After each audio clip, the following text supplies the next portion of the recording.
Faites en tout temps par l'Esprit toutes sortes de prières et de supplications. Veillez à cela avec une entière persévérance et priez pour tous les saints. Éphésiens 6, 18.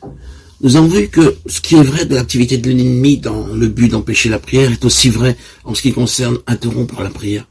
Je ne veux pas dire simplement que lorsque nous prions, nous éprouvons des interruptions, mais il a une manière subtile d'intervenir pour entraver la continuité de la prière.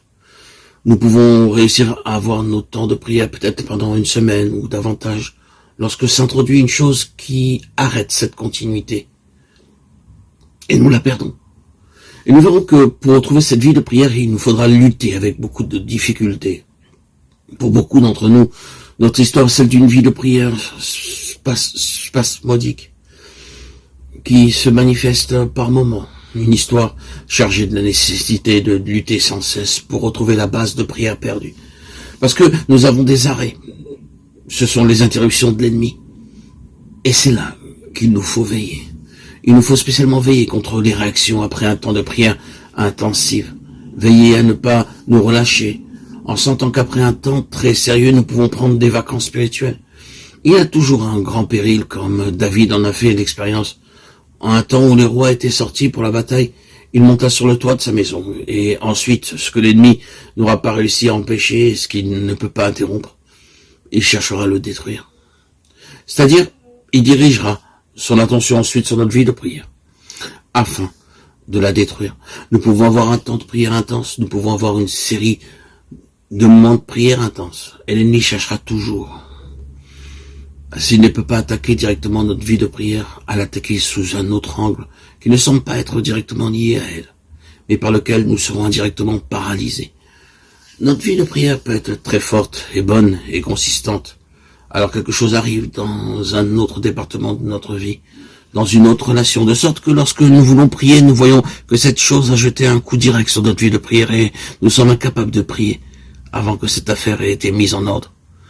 Il nous faut reconnaître dans ce que nous disons que toutes ces choses ne sont que les efforts de l'ennemi et d'un plan fortement organisé, ou bien pour détruire notre vie de prière, ou bien pour l'entraver.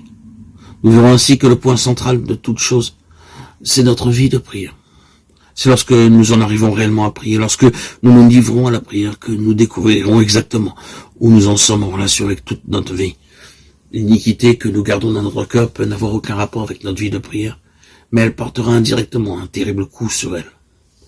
Les choses qui peuvent paraître sans importance influent directement sur notre vie de prière. L'ennemi nous entoure toujours de toutes ces choses afin de détruire notre vie de prière.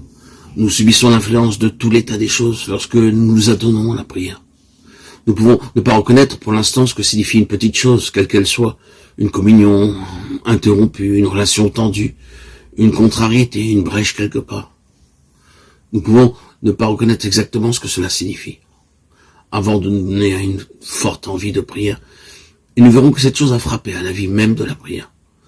Nous ne la retrouvons pas. Cette chose est là, et nous sommes retenus ici, et nous découvrirons alors qu'il s'est exercé une action subtile à la circonférence de notre vie, qui nous frappe au cœur même.